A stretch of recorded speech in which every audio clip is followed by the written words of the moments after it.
effects of El Nino. Napakainit na nga naman talaga. So today is the 407th Kamayan episode entitled Responsible Mining Possible. Pressing concerns and recommendations on mining will be discussed.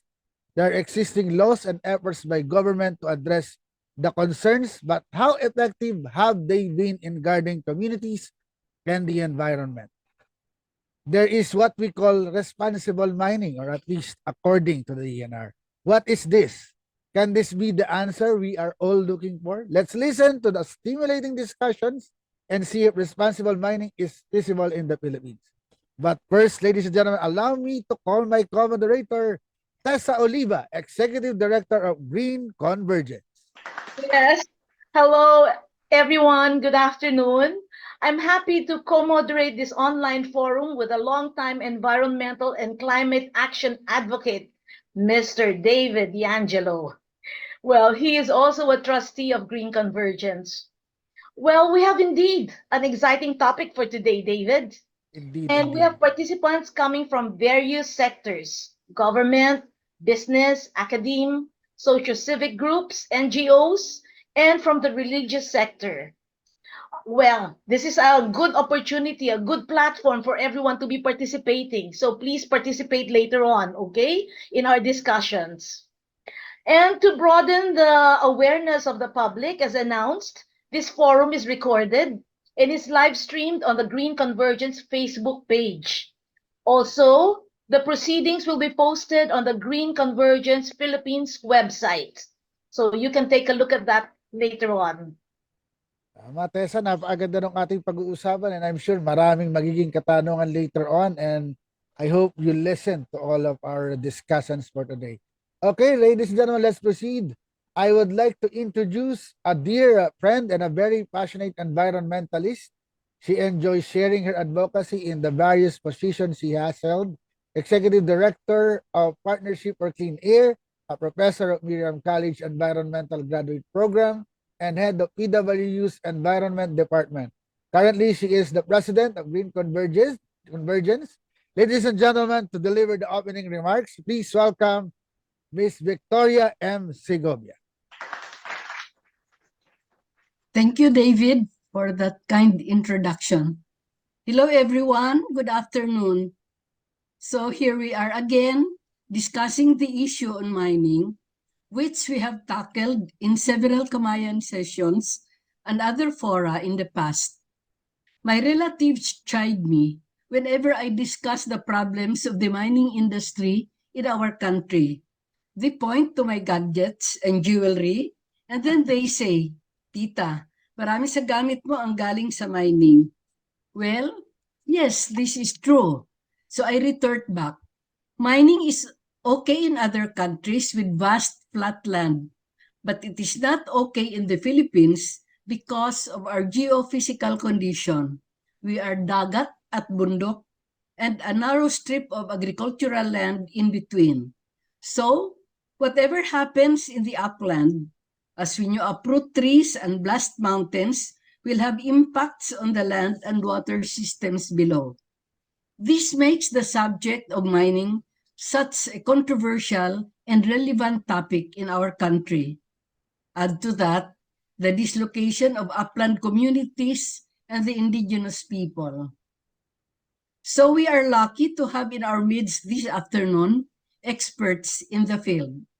I would like to thank our dear friend from Palawan, Attorney Gertie Mayo Anda, who has been an advocate of sustainable development from as far back as the mid-1990s. I always learn a lot from this lovely lady, so we are lucky to be her audience this afternoon. Then we will hear from the campaign officer of Alianza Tigil Mina, because ATM has been in the forefront of research and action on this topic.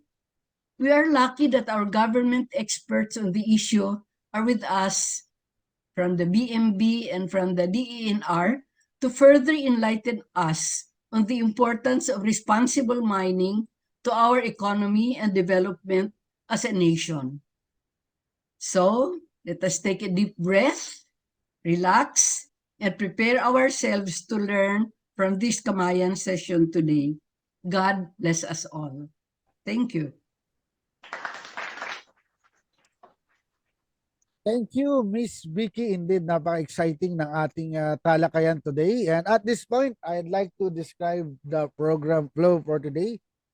As most of you are familiar with, our program has two parts. It starts with a discussion of the main topic by our invited resource speakers, to be followed by a view of our reactors. So far, we have two speakers and we have two reactors for today. At this point, we request all participants to listen and reserve your questions or comments. So you can take note of your comments, and then later on, during the part 2 of the program, we will have an open forum where participants can ask their questions or give their comments verbally or write them in the chat box. Or if you're watching by our Facebook page, you can also comment on our Facebook page. Yes, and to avoid any distracting ambient noise, everyone is requested to please put on mute. Put on mute your microphones right now while our resource speakers discuss the main topic. Thank you, Tessa, for that reminder. And let's start our discussion of the main topic this afternoon. Let me introduce our first speaker. She is an environmental lawyer and professor by trade. She founded a small but mighty non-governmental organization 30 years ago, the Environmental Legal Assistance Center, or ELAC, to transform the traditional mindset of lawmaking in the Philippines. More than her profession, she feels responsible for protecting nature and those who rely on it. According to her, activism comes naturally to her, and she takes command from nature. He has received several awards and commendations for environmental work, including one from Condé Nast Traveler magazine in July 2000, in recognition of her work with the Palawan indigenous communities and the establishment of ELAC. Today, to discuss about the mining issues in Palawan, let's welcome Attorney Griselda Gertie Mayo Anda. Good afternoon, Attorney. Good afternoon, everyone. Good afternoon, Doc Victoria, Ma'am Tess, and David. It's good to be interacting with you again, and to our audience here from colleagues all over the Philippines. I saw colleagues from Marinduque, and of course, I cannot miss my good friend, Attorney Goli from Oceana, and many other colleagues. Let me share my slide. Okay. Please tell me if you can see it. Yes, we can. Okay, thank you. So I'd like to share with you my own experience and my thoughts if responsible mining is really possible. We know that when you talk about responsible mining, for some colleagues, it may be an oxymoron kasi contradictory daw, no? Just like the phrase sustainable mining.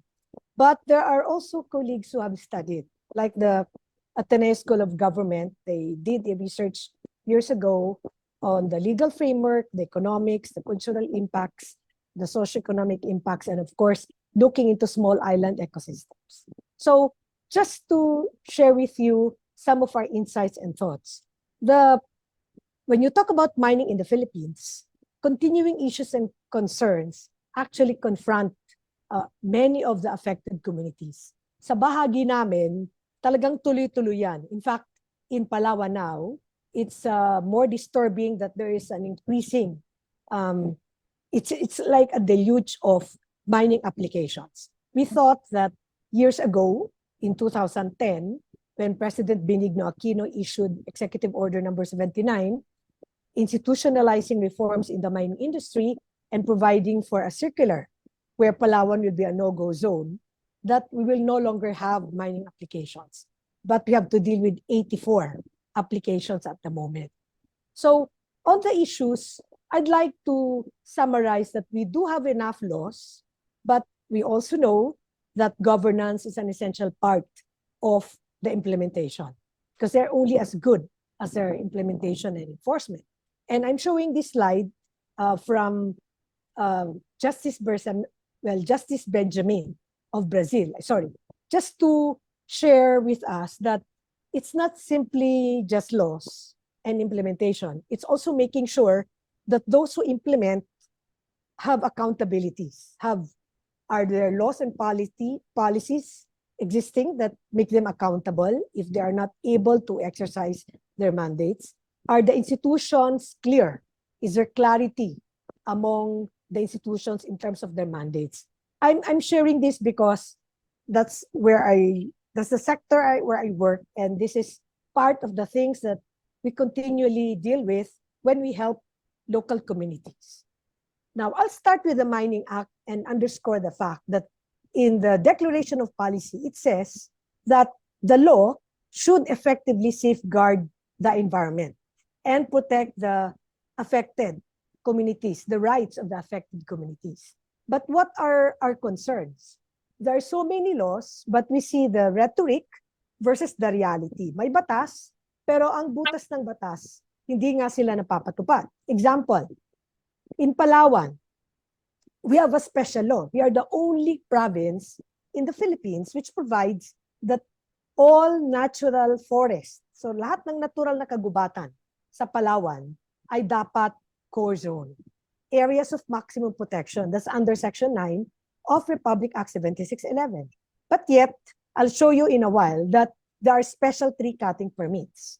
Also, nationally, our old growth forests are supposed to be protected. So the question is, have we surveyed, have we identified where our old growth forests are? Example, in the photo a while ago, that was Sibuyan on the right side, the country's Galapagos. But in the province and an island with the densest forest, but yet there's mining there. Old growth forests are initial components of the expanded National Integrated Protected Area System law. But why are old growth forests being cut and deforested? We also have a Wildlife Act that provides for wildlife habitat zones. So if critical wildlife habitat areas have not been surveyed, is it justifiable to open them up immediately to mining applications? I'm showing this because the Mining Act itself provides for areas close to mining. So I've mentioned the SEP law of Palawan, you have the INAIPAS law, you have the Wildlife Act, and then you have the Mining Act itself, which provides that you cannot allow mining in old growth forests, in proclaimed watersheds, national parks, game refuge and bird sanctuaries, and we have many of that in the country. Now, this is this is a slide at the moment, but when we took this photograph, we were so sad that there's a special tree cutting permit issued by the DNR to a mining company to cut 52,000 trees. Where in the Philippines would you see that? And of the 52,000 trees, 20,000 plus will be earthball. Is earthballing really possible? So, and this is the Mount Bulanjau mountain range. You have old growth forest there, there's a wildlife habitat, and I'll talk more that there have been studies on that.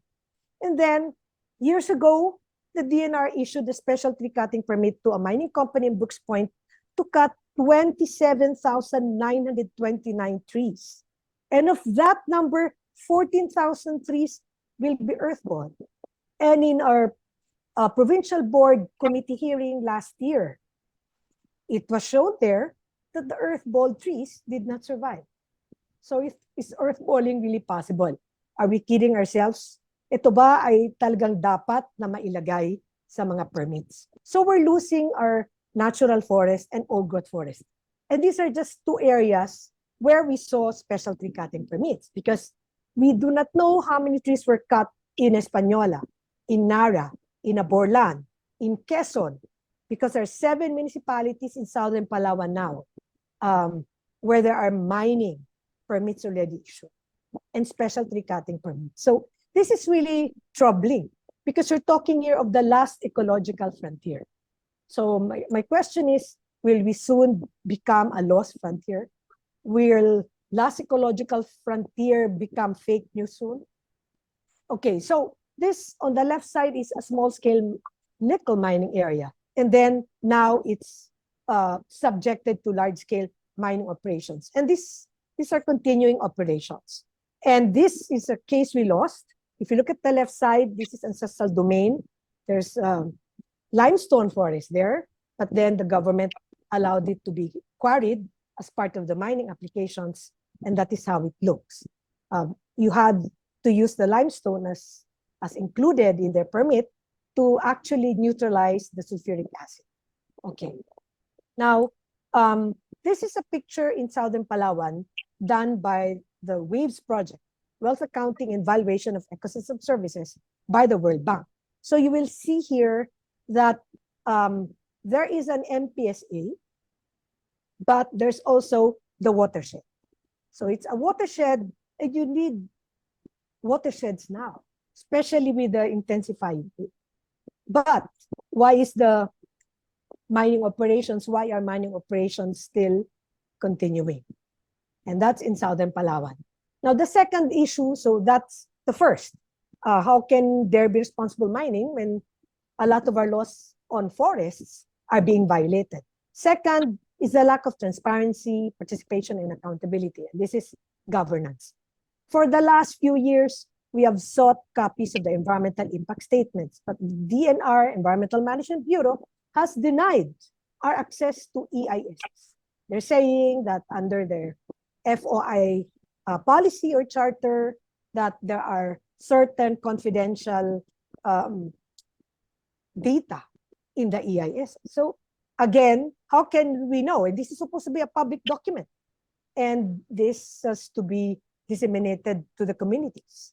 Ano ba dapat ang magiging epekto ng pagmina? Anong nilalaman nito? Dapat maintindihan yan, lalong-lalo na mga katutubo kung saan ang mga pagmimina ay nangyayari sa kanilang lugtang kagurang-gurangan o lupaing minuno. MMTs, multipartite monitoring teams. This is still a continuing lobby because we have lobbied for NGOs to be part of this, but unfortunately, this has also been denied. Okay. Apparently, it appears that there's only one NGO. Well, there are other NGOs, but one NGO is present in several MMTs. So our question is, should the members of the NGO be endorsed by the mining companies? Shouldn't the government actually scrutinize the civil society groups? And then another question about earthballing. Can earthballing ensure the integrity of the forest? What are the standards? And what has the experience been? I remember earthballing also required in the case of Baguio. I recall one mall was trying to expand, and then they had to cut the pine trees, and an earthballing permit was also issued. Now, these slides are photos taken by a colleague from IDEAS, Roger Garinga. He was a member of the multipartite monitoring team. And just to show you that he reported these complaints because once upon a time, he was a member of the multipartite monitoring team. And what happened? Wala pong nangyari. Walang sanction. Hindi siya napakinggan. So ang tanong, anong mangyayari pala kung ikaw ilalahok sa MMT? Okay? It's very important that the mining company gets sanctioned because these are violations of the permits and policies. So it's very sad. You have so many complaints lodged, but they are not being listened to. So to us, it's a very big issue. Now, this is a photo taken yesterday by a woman environmental defender from Brooks Point. Ang tanong niya, nako, namumula na, umulan lang sa amin, namumula na. But there are MMTs there, MMT activities. Ang tanong, ano ba ang sinasabi ng kanilang monitoring? Yan po yung mga issues. And then, because in Palawan, we do have a special law providing for zonation, which is called Environmentally Critical Areas Network. We are also disturbed by the changing of the zones without any sufficient assessments, and including cost-benefit analysis. Example in Brooks Point, this was still in 2009, and then it was raised last year, and again this year. You will see that they want to change the core zones, and that's natural forest. Why? Because you want to accommodate mining. Mining company is about to expand, and there's one more coming in. There's still another more applying. This beautiful municipality of Brooks Point, which is part of a protected area called Mount Matalingahan Protected Landscape.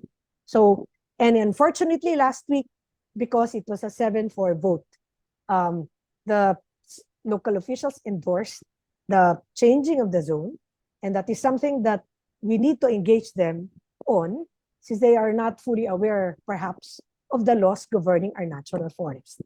There are continuing impacts. I think many of our colleagues here can talk more, but I listed some of the continuing complaints of indigenous peoples, fisherfolk, farmers, women, the elderly, youth. Okay.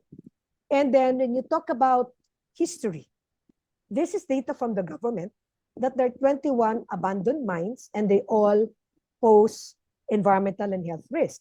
And have all of them been restored? No, including our mercury mining here in Puerto Princesa. That's still a continuing issue. And I want to highlight the Bagakay mines of Samar. I personally saw this mine in 1990 during my first ecological tour. And look at this. The restoration of the mines has to be funded by the government from a loan from the World Bank. So is that fair? 34.7 million, magagamit na yan sa iba pa nating mga mamayan for schools, subsidies, livelihood. And these are all photos of Marinduque. And I'm showing this because until now, the companies have not been sanctioned. There's a case we partially won, and it's still subject of an appeal. So some of the people here have died. Okay, Rapu-Rapu, not restored yet. And I remember Dr. Emilina Regis, who did the study here. She was telling me, and she was a witness in one of our mining cases. Sabi niya, look at this, Attorney Jerty. I was in this study, a fish kill resulted. But then the question is, has the mine area been rehabilitated? Kasi wala nang. Wala po, hindi po. So, responsable ba yan? Diba? Mangyayari ba talaga ang responsableng pagkinig? What are the other concerns? On the law itself, because if you look at RA 7942, the policy is structured to fulfill foreign interest. So we are export-oriented and dependent on foreign capital. So we've gone through a lot of executive orders. EO 79 may not be perfect, but it sought to institutionalize reform in the mining industry. And there was a moratorium on the processing of mining applications, but that was short-lived because during the Duterte administration, EO 130 was issued, and then the moratorium was lifted. So the priority now is to revitalize the mining industry, and the narrative now we've heard is that you need the nickel as part of the energy transition, because nickel is part of the batteries needed for electronic vehicles. So the question there, is that just? That's a continuing debate. And the law itself also provides for a lot of fiscal incentives and other benefits. So if you look at the incentives under the Mining Act, tax holidays, even exemption from payment of pollution control devices. So there are many. In fact, the incentives under the Mining Act is in addition to the incentives under the Omnibus Investments Code. In fact, you do not have to amend the Constitution if the issue was to encourage mining industries to invest in the Philippines. It's more than that. It's also governance. In fact, here in Palawan, there are a lot of foreigners employed in the mining companies. What else? The preference of mining rights over surface rights. So even if you oppose, even if you're a title holder, mining can still be allowed. Okay? What else? Timber rights. We have a total commercial logging ban. I failed to stress that a while ago. EO 23, issued by former President Pinoy. Wala nang logging. But mining companies are issued special tree cutting permits, 52,000 trees, 27,000 trees, and many more, thousands of trees, timber rights. What else? Water rights, and many others. So they do have a lot of privileges.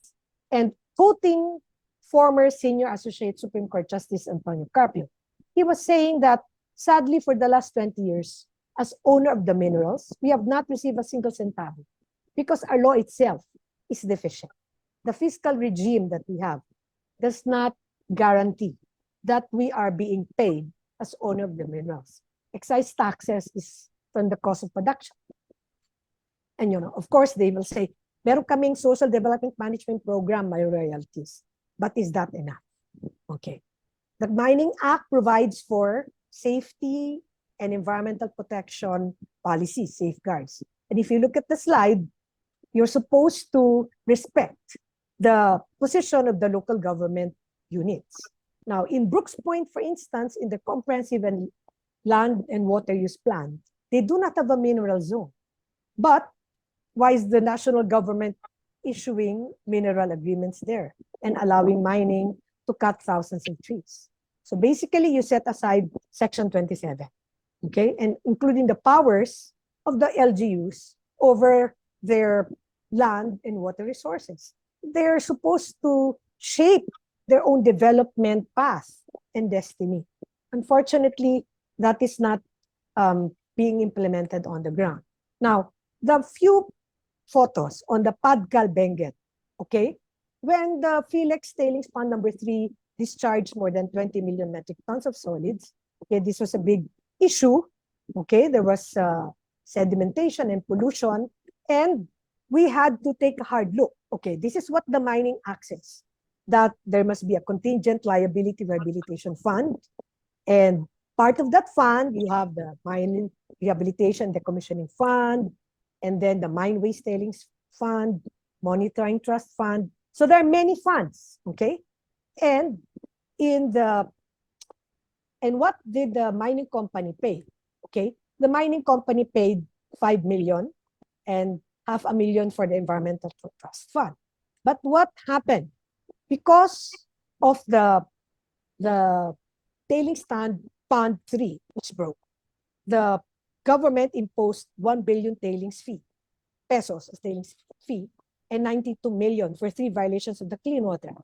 The question is, so the Mining Act itself, the provision on funds, is not sufficient to be able to guarantee the safeguards needed. Kulang talaga. Okay.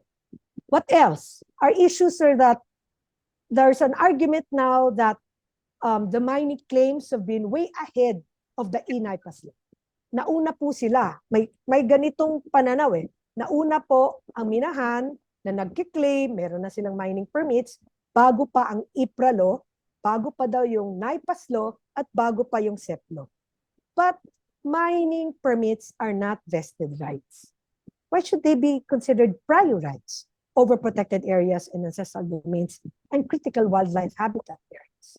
So there's a case actually, and there are other cases, but I'm just highlighting that this case because the government can exercise its police power to protect the general welfare.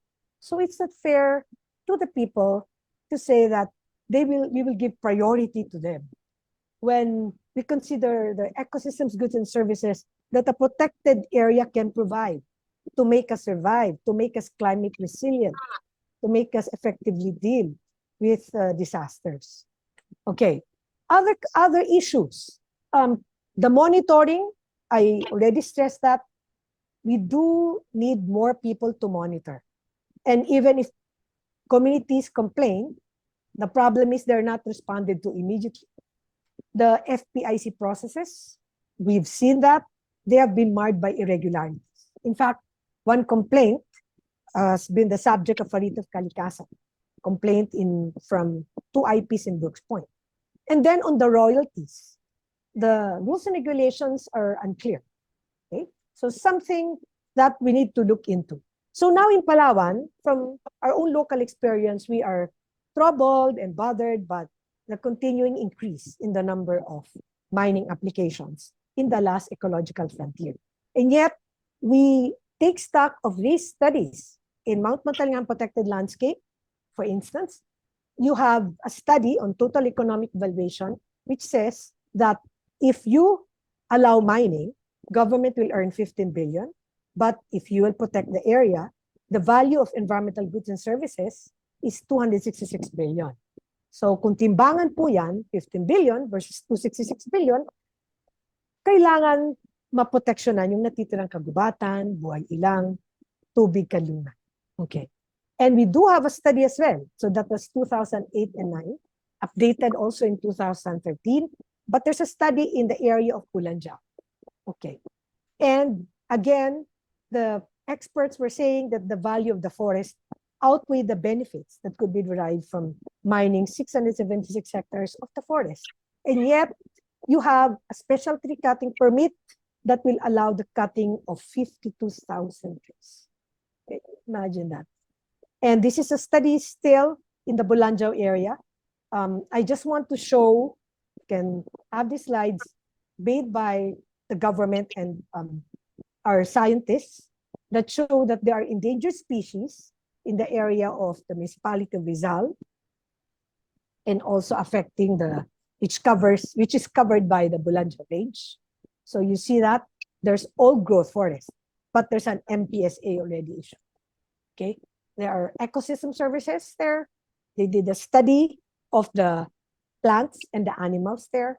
Okay, what else? They also look into the other types of ecosystems, plus the what you call this, other services that the forest can provide to people. Okay, so these are just slides plus the ancestral domain, the indigenous peoples. So the high conservation value assessment is already being done. It has been done in Puerto Princesa, it has been done in Brooks Point, it was also done in the area of Rizal. So we do have scientific basis, evidence-based to say that these areas should be protected and should not be mined. Okay.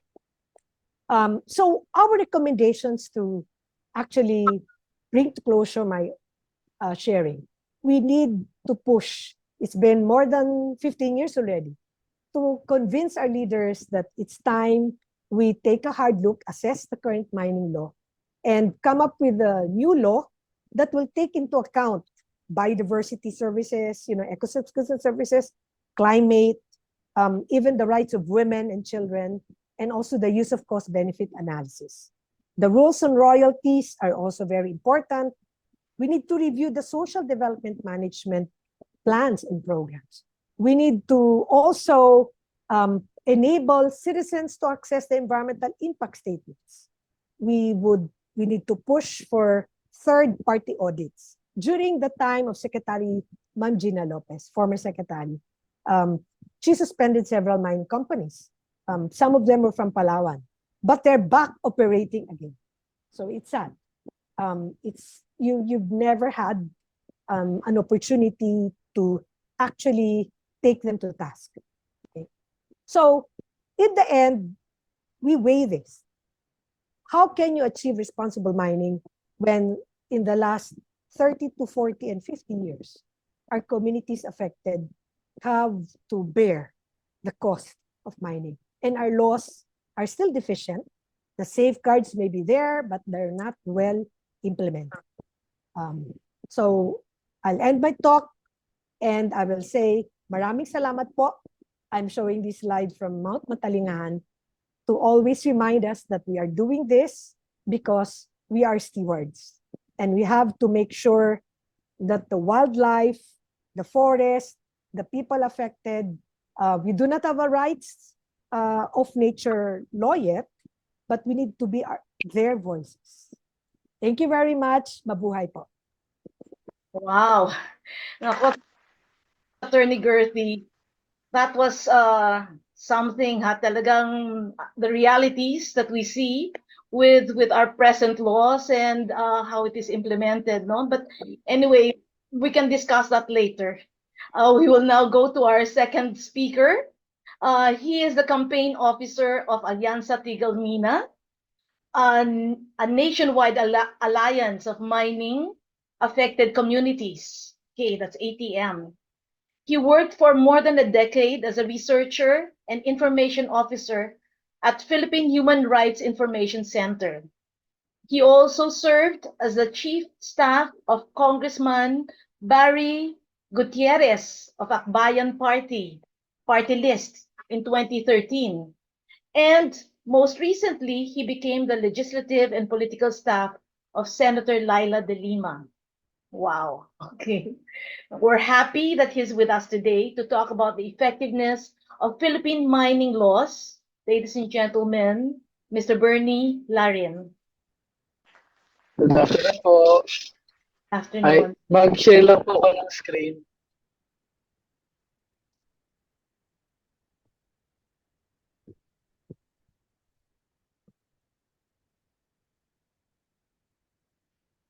Sige po. Hello po. Hello. Can you see Hello, my good screen na afternoon. po? Not yet. Not yet po. Sorry, mabagal ata yung laptop. Kina ako ng bagong laptop sa ATM. Ayan.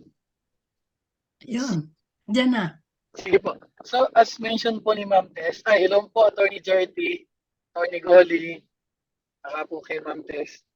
Yung Alyansa Tigil Mina po is an alliance of mining affected communities, and our role is to support yung mga struggles on the ground against destructive mining. So ito po ilang pictures lang ng aming mga, ito po yung sa Didipio, sa Siana Gold na mining company operation. Ay, yan. Sige po. Marami na rin pong na-discuss at medyo extensive na rin po yung discussion ni Attorney Jerty. Malinaw po ba ito ako? Yes, we hear you. Opo. Yes po. Regarding po dun sa mga mining policies, gusto lang po namin itagdag na across administrations po, mula po kay President dun sa Marcos Sr., kung saan inassert ng administration na all mineral resources ay pagmamayari ng gobyerno, at dapat ang gobyerno yung may primary responsibility to supervise and promote minerals exploration, development, and exploitation. So, pagdating po kay President Cory, pwede po nating i-characterize na may general tolerance sa mining industry. So, kumbaga parang silent lang sa kung ano ba dapat yung treatment natin. Parang hinahayaan lang yung mining industry. Pero pagdating po ng Ramos administration, kung naalala niyo yung Philippines 2000, wherein yung push po for new liberalization na gustong i-open yung ating economy sa foreign capital at makapag-export din tayo ng ating mga raw minerals, raw resources po ay talagang pinost po ng Ramos administration. In fact, under the Ramos administration, dun po naisabatas yung ating Mining Act of 1995. And take note din po, si President, si Congresswoman Gloria Arroyo po ang main author noon. Eventually, ay siya rin po ang naging presidente natin. Kaya po, sa panahon ni President Arroyo, nagkaroon ng lalong pinasigla. Ang term nga po ay revitalizing mining in the Philippines. So, pagdating po kay President Pinoy, medyo nag-tone down at dito na po inintroduce yung concept na ng responsible mining.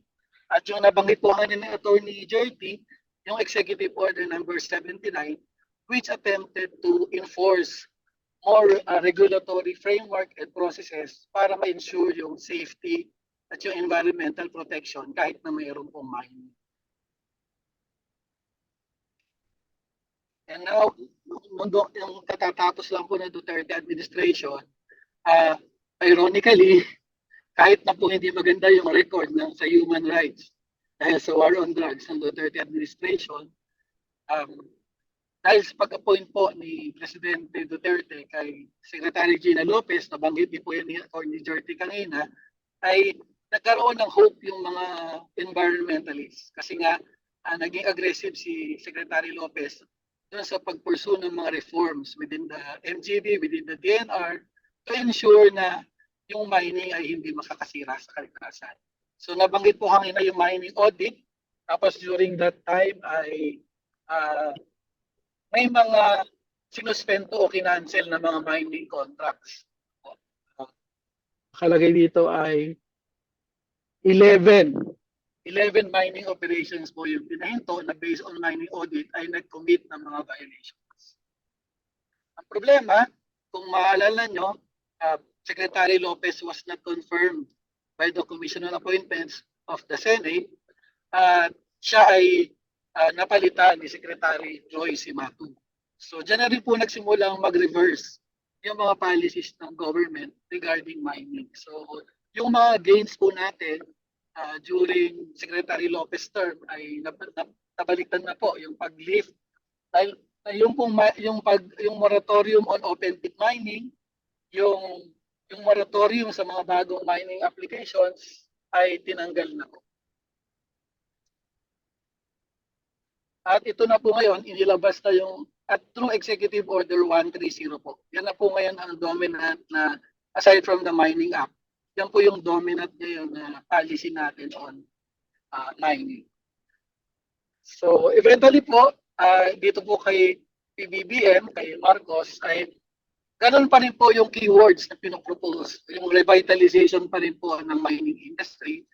At nabanggit po kanina ni Attorney Jerry rin, ang bagong narrative po ngayon ng mining industry ay importante sila sa energy transition or yung shift to renewable energy na kailangan natin para makalis tayo sa fossil fuel at mabit natin yung deadline ng climate change.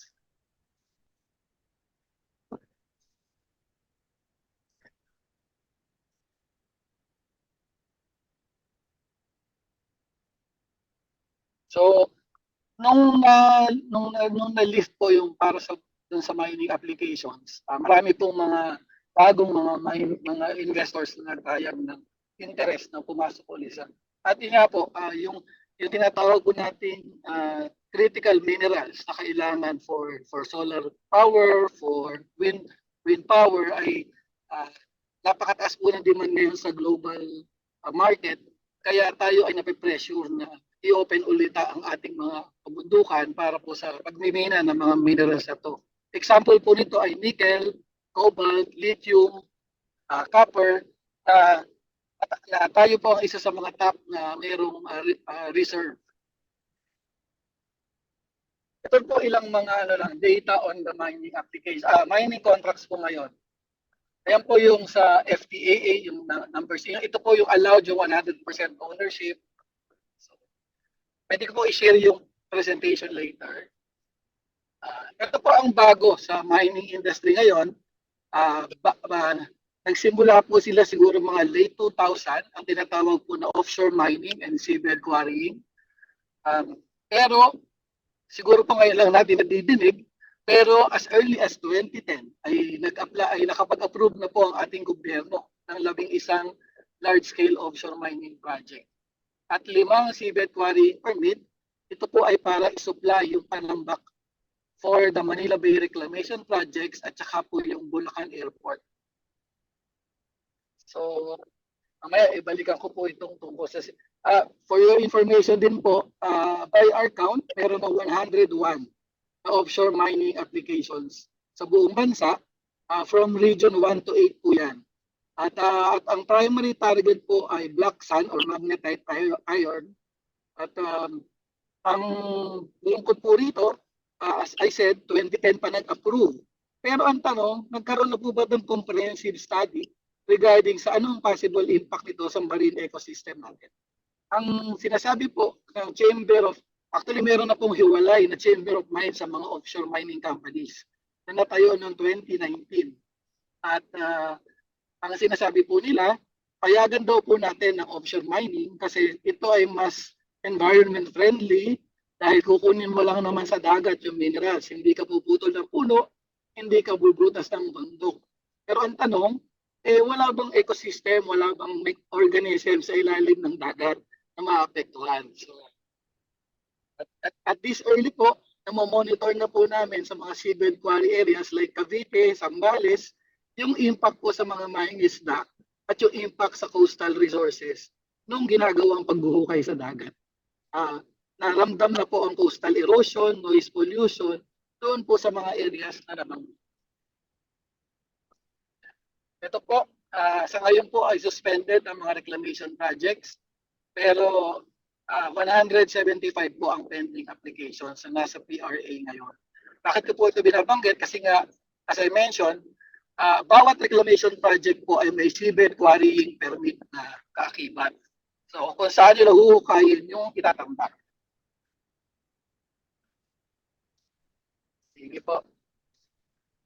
Of course, pinopromote po ng government ang mining at recently lang po nagkaroon ng forum na ang Chamber of Mines po ay pinupush talaga nila na lalo pang tanggalan ng restrictions ang mga applications sa mining. Ang response po, nakakalungkot, pero ang response po ng ating Secretary Lululoy Saga ay parang nagre-respond po siya na, okay, sige, papabilisan namin at magkakaroon tayo ng parallel processing ng mga permits. Hindi na sequential yung magiging proseso ng pag-permit. Pangalawa ay mas papaikliin nga yung application period.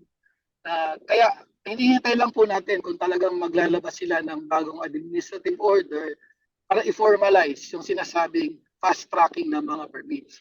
Ang tanong po ay bakit ready, yung kanina po natin kino-question yung kakayahan ng government to monitor and penalize yung mga violations at abuses po ng mga mining companies, and yet papabilisan mo pa yung application.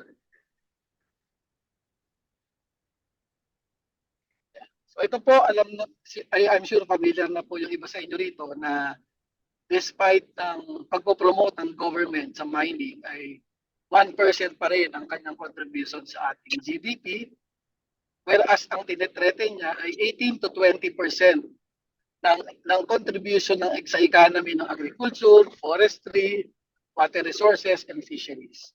Sa employment po, less than 5% po ang contribution ng mining.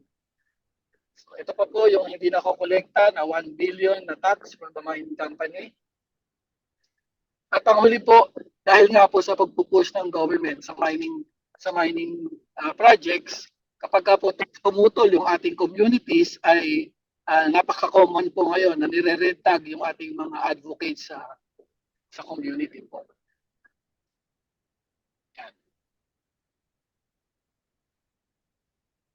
Ngayon, ang tanong po ay, feasible ba ang responsible mining sa Pilipinas? Ang ACM po ay naninindigan na hindi po ito feasible. As long as ang ating po mga top politicians ay mayroong interest sa mining industry ay lagi po silang makakalusot. Una-una na po yung laging malapit ngayon kay Presidente Marcos, si Congressman Martin Romualdez, na may-ari mismo ng Benguet Mines at Mark Ventures sa Mindanao. At ayan po, makikita nyo naman yung mga pangalan sa slide. Mga senador po, congressman. So, ito po, hindi ko na po masyadong papasadahan. I'm sure aware naman po tayo rito dun sa epekto ng open pit mining sa kalupaan, yung sa tubig natin, umaagaw siya sa source ng tubig ng ating mga magsasaka. Yung pollution po, yung siltation,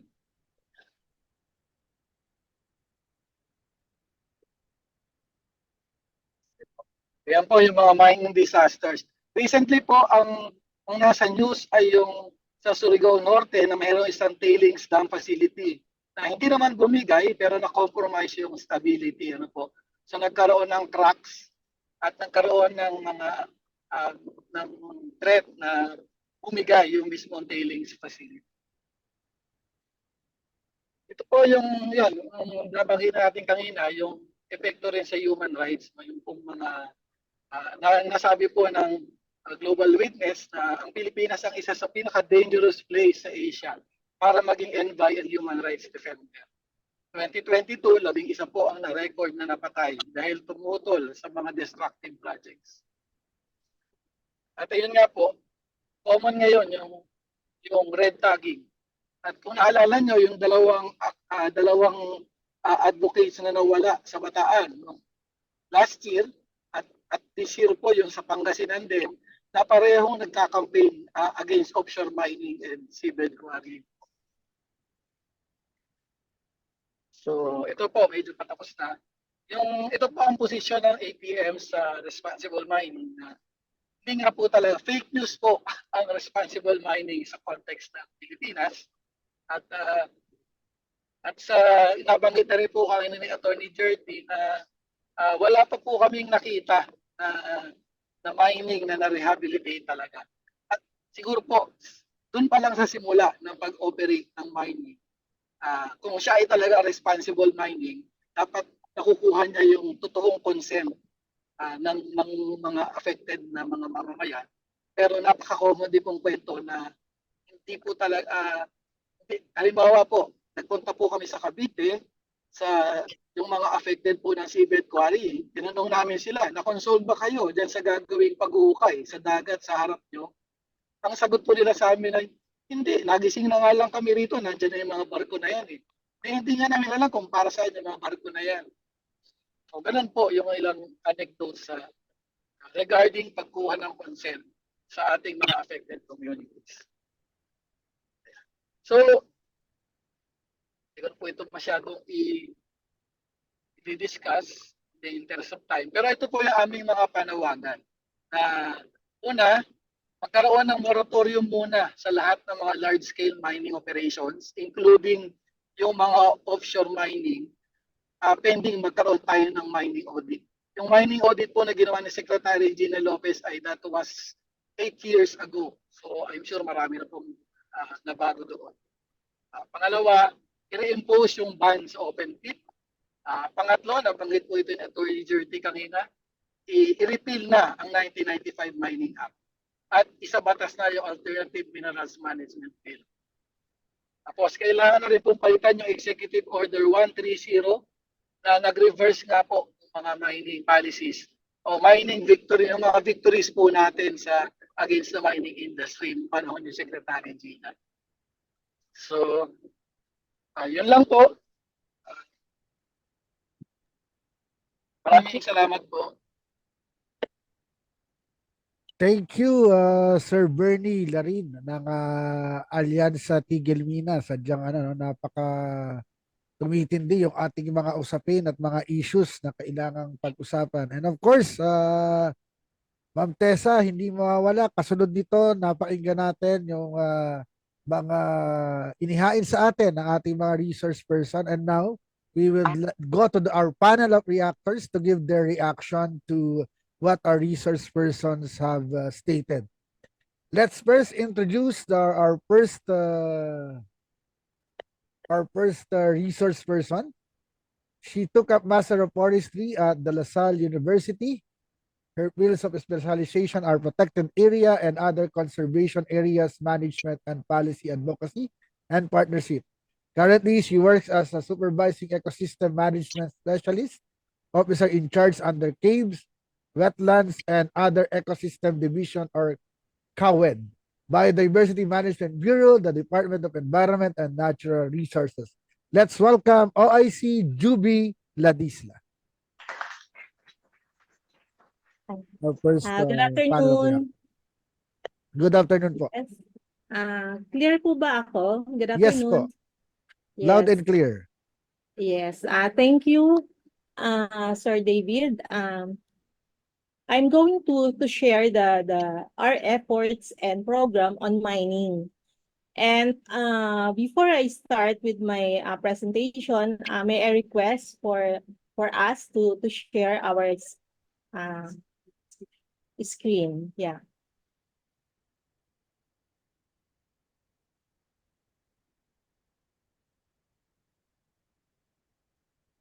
Okay. So I'll be presenting our program on enhancing biodiversity in mining operations.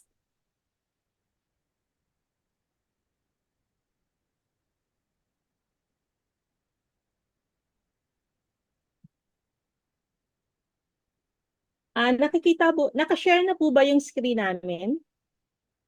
Yes. Hindi pa siya PowerPoint mode. Slideshow. Yeah, okay. We will slideshow. Show siya.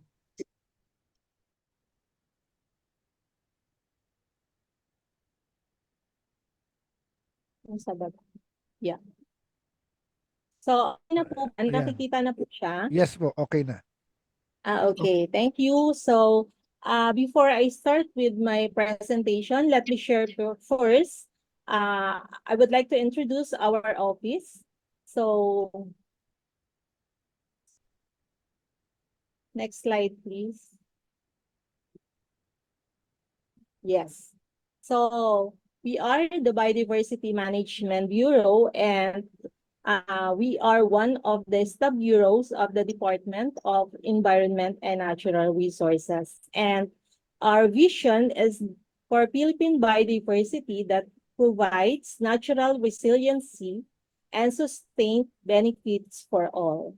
While our mission is to conserve and sustainably manage the country's biodiversity.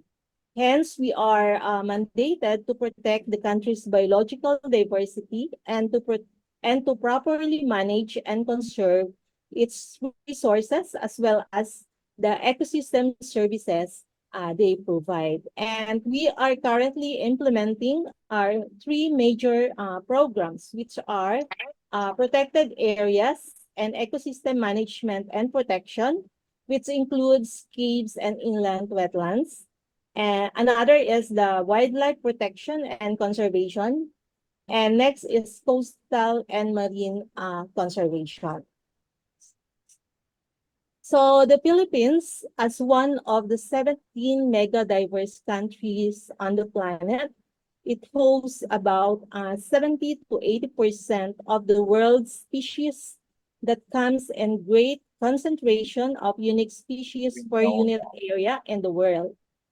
So despite that we have a very small size as compared to other countries. And we have 248 protected areas established under the National Integrated Protected Area System, or the RA 7586, as amended by RA 11038, or the INAIPAS Act of 2018.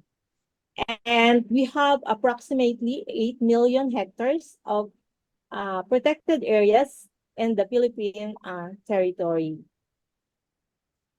And well, as a mega diverse country, we are a party to the Convention on Biological Diversity. And the DNR, through the Biodiversity Management Bureau, has developed the Philippine Biodiversity Strategy and Action Plan, which is the country's roadmap for the conservation of its biodiversity. And the PBSAP is currently being updated to be aligned with the recently adopted agreement, the Kunming-Montreal Global Biodiversity Framework. So the PBSAP composed of 20 targets, wherein the one with circle red is our targets, which is directly related to mining.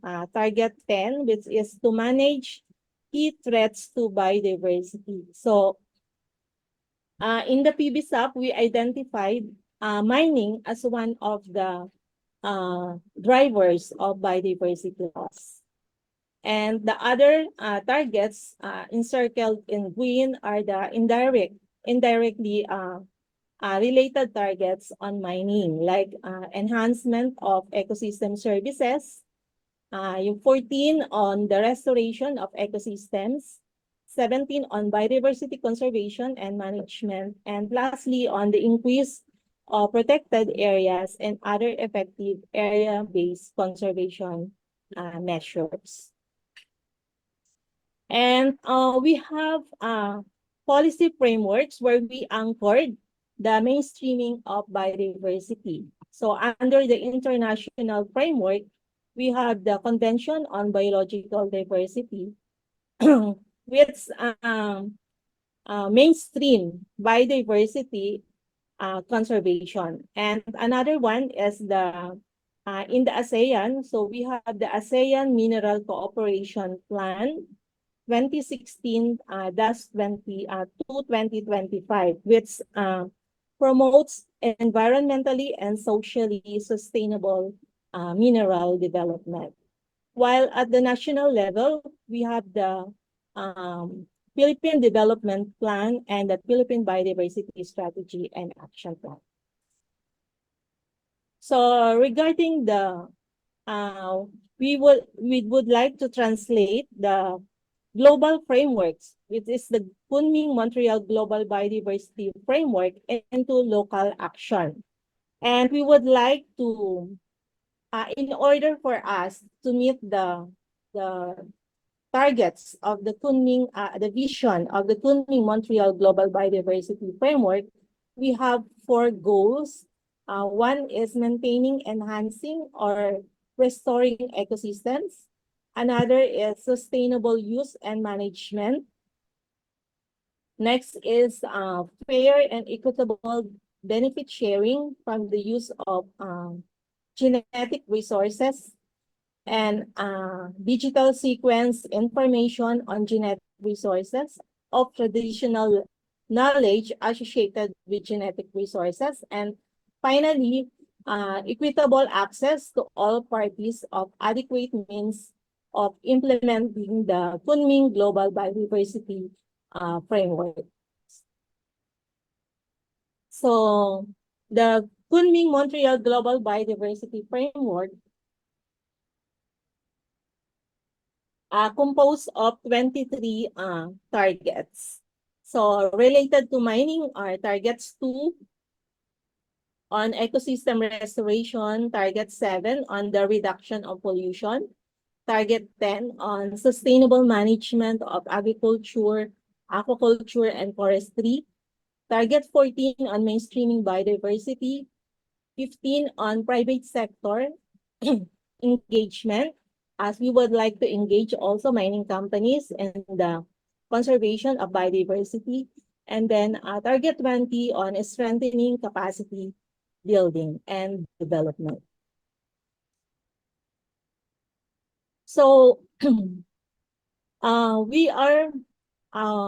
is important to consider direct or indirect induced and cumulative impacts on biodiversity and ecosystem services throughout the life cycle of mining project, such as exploration, development, operation, and closure.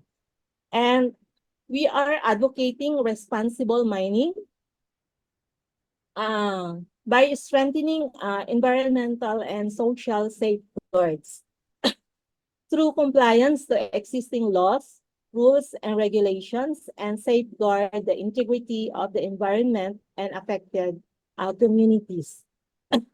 Another is that mining companies need also healthy ecosystems. So the conduct of progressive rehabilitation to regain ecosystem functions and services is necessary.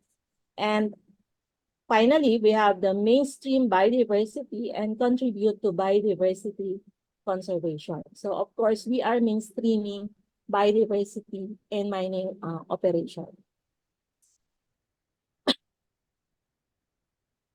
So here is the picture that mining activities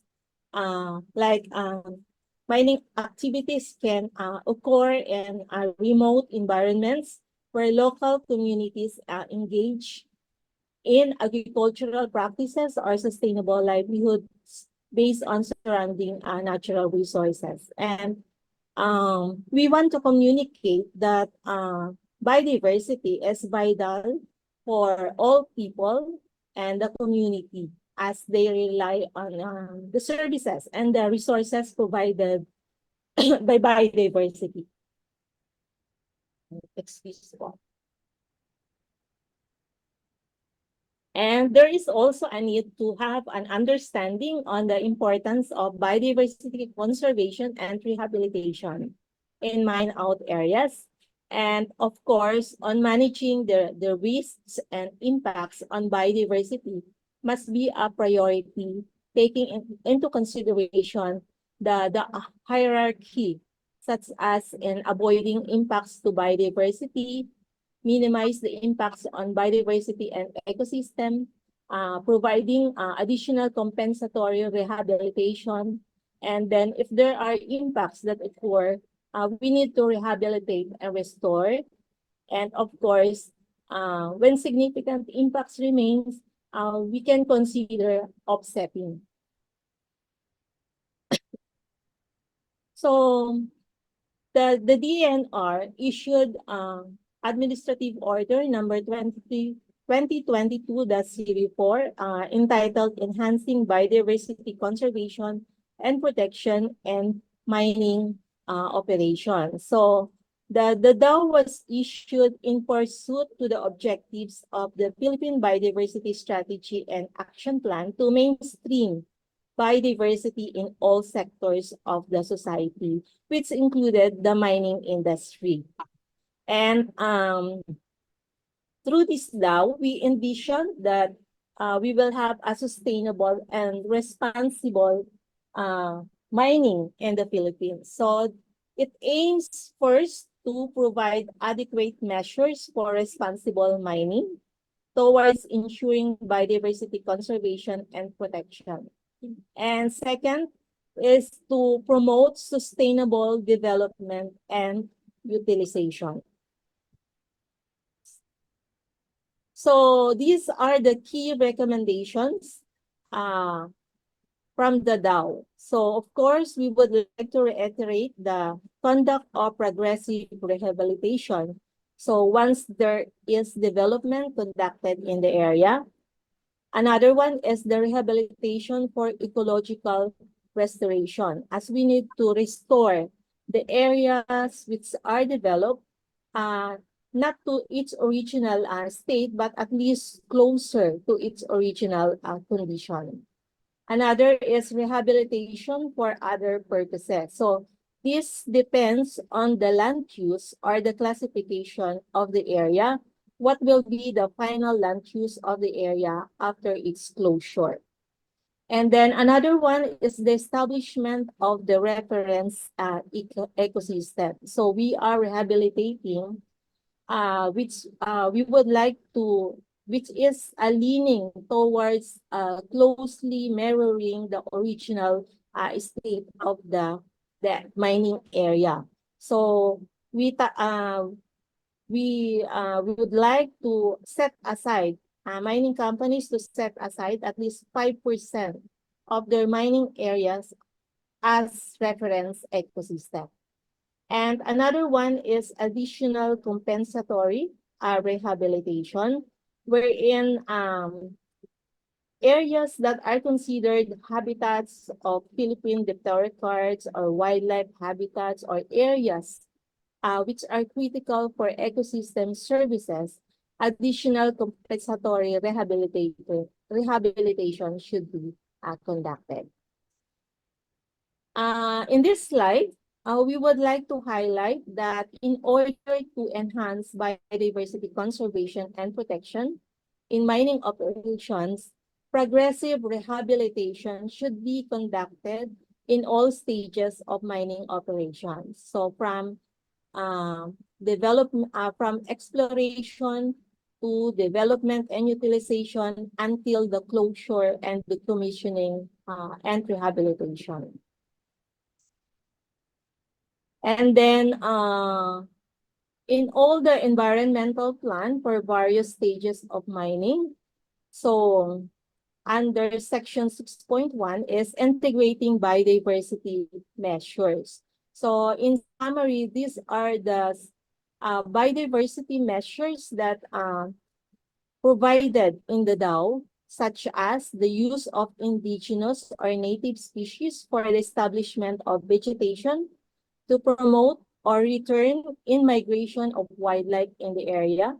Use of invasive species are strictly prohibited.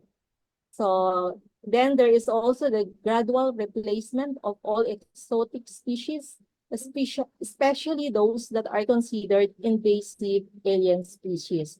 So most of the mining companies before, they use exotic species or EAS species.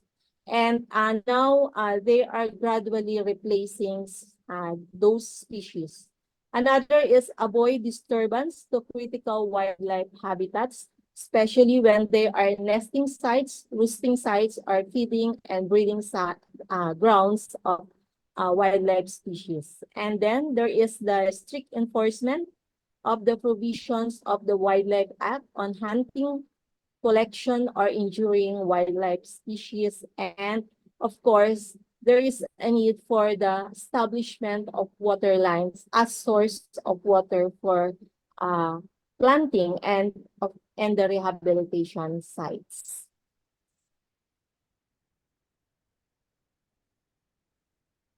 So why we need to emphasize to mining company? So we need this is what we want to emphasize. So there is a need to understand the importance of rehabilitation and restoration of ecosystems and biodiversity conservation. And then the establishment of rehabilitation or restoration measures and biodiversity conservation strategies and objectives.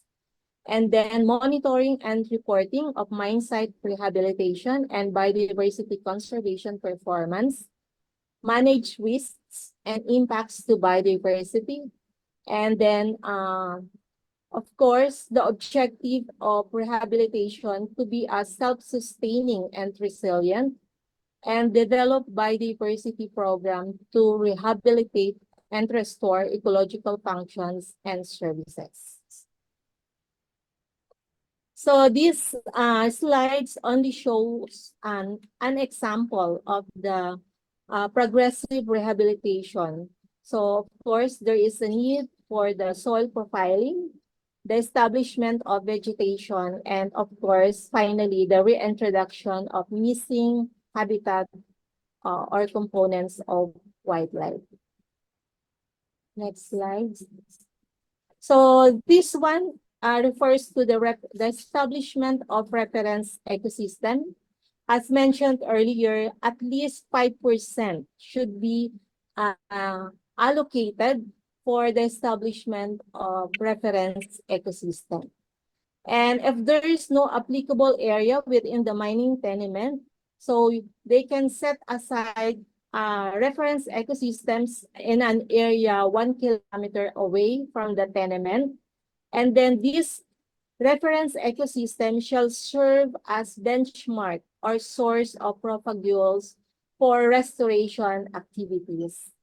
And of course, this is over and above the mandatory buffer zone provided under DAO number 2018-19, which is the 20-meter radius buffer zone provided to the mining companies.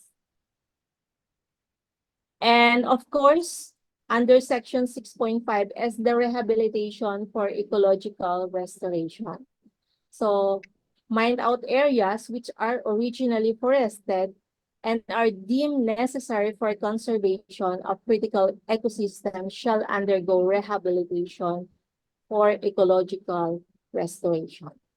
And for mining areas which are privately owned, they are also encouraged to allot a portion of mining areas for biodiversity conservation and protection. And then another purpose of rehabilitation is for other purposes, such as yung rehabilitation of mined out areas that are areas that are considered, we need to consider the land classification of the area for rehabilitation purposes. So example is this are yung mining companies that are in the final or under the decommissioning plan. So the final land use of the area will be dependent on the classification or category of the area, and that will be decided upon by the concerned LGUs and the DNR. And as mentioned earlier, mining companies which are privately owned, they are encouraged to undertake rehabilitation, setting aside, for instance, areas that are acquired by mining private lands legally acquired by mining companies developed for mining purposes, and mining areas that are identified as habitats of Philippine dipterocards. So these are areas that required additional compensatory rehabilitation. And in case there is no more available areas within the mining companies, they can do the rehabilitation outside the mining areas. So through offsetting. So we would like to show some of the initiatives of the mining companies in relation to DAO 2022-04. So although the DAO is not yet issued, some of the mining companies are already conducting these activities. So one is the conduct of biodiversity assessment and monitoring.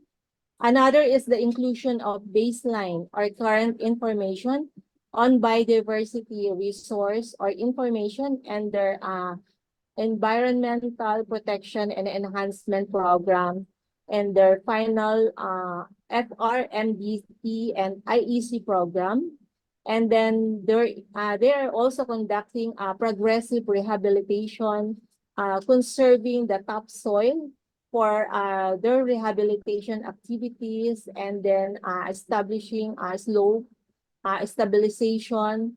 And they are also establishing and maintaining nurseries. And most of the mining companies now are planting native plant species and even conducting clonal, even establishing clonal facilities. And then, of course, the establishment and the maintenance of the reference ecosystem, which will serve as their permanent biodiversity monitoring sites. And they also support biodiversity-friendly livelihoods through their social development and management program.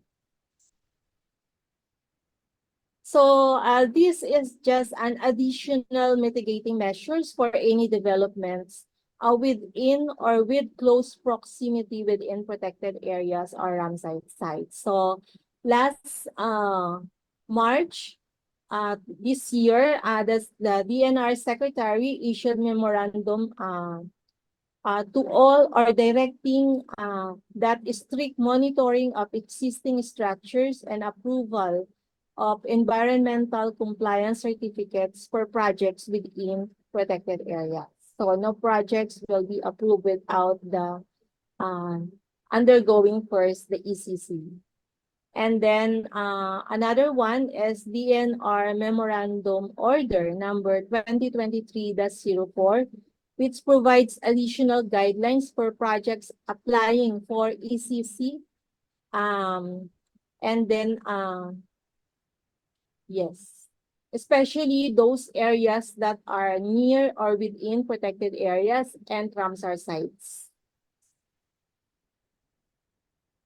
So in summary, mining can contribute to biodiversity conservation by developing their biodiversity action plan, which will be integrated to the mining management plan. And another one is the identifying priorities and mapping of significant areas for native biodiversity conservation, and that is through the establishment of reference ecosystem. Another one is the conservation of threatened species and the development of biodiversity action plan.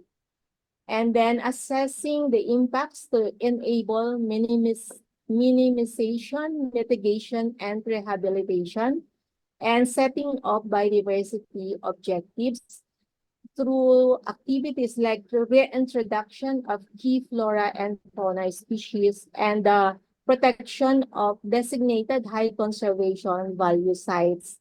And of course, planning for closure, taking into considerations baseline information on biodiversity and environmental management plan. So, and then another one is land management and maintaining ecological services. Another is building community partnership and the promotion of biodiversity-friendly enterprises through community engagement and development under the STMP, and of course, the conduct of regular monitoring of the mining companies.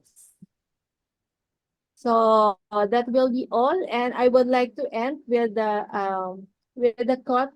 quote I borrowed, that biodiversity conservation is a good business for mining.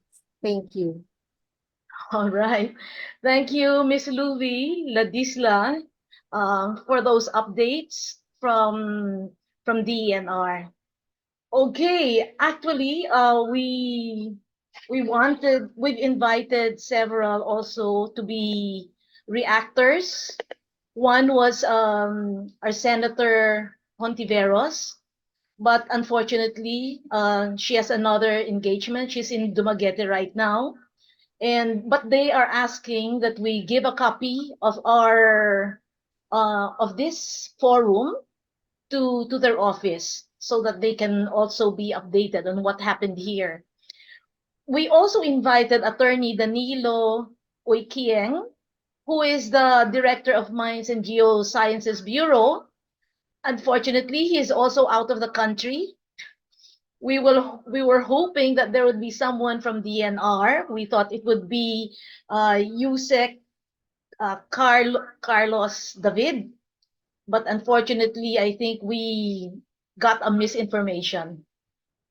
And so we just have one reactor, and we will now go into our open forum. That ends the first part of our forum. But before we proceed to the open forum, would like We'll to have request. our mandatory, obligatory photo op. Yes, we will have our souvenir photo. So please, everyone, open your cameras and we will have that souvenir photo. While you're opening your cameras, maybe we would like to announce that an evaluation form will be posted at the chat box. This will also be posted on screen. So we encourage everyone to please accomplish the evaluation form. This is very important for us because it will help us improve our forum. So please, before you go, leaving of the evaluation forms.